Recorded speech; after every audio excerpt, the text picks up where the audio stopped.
Mais qu'est-ce que l'imagerie interventionnelle? Alors, ce qui est intéressant dans cette question, c'est que je suis cadre de santé d'un service d'imagerie interventionnelle et je n'ai jamais pensé à faire cette vidéo.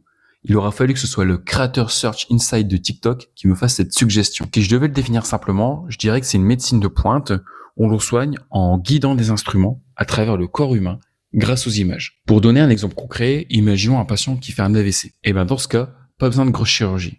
Le radiologue vient piquer dans l'aine, remonte un cathéter jusque dans le cerveau et vient aspirer un caillot. Techniquement, c'est ce qu'on appelle une thrombectomie mécanique. Et ça se réalise en imagerie interventionnelle. Mais si le sujet de l'AVC t'intéresse, j'ai déjà fait une vidéo sur le sujet. Ce qui est surtout intéressant ici, c'est que c'est une équipe complémentaire qui réalise ces gestes. À la barre, on a un radiologue qui réalise le geste technique, mais on va surtout retrouver deux catégories professionnelles, les manipulateurs radio qui ont l'expertise technique de l'équipement d'imagerie et les infirmiers qui ont la compétence du soin, de la surveillance patient et la gestion de la douleur. Et ce binôme complémentaire, comme moi je le connais, il doit gérer une multitude de pathologies.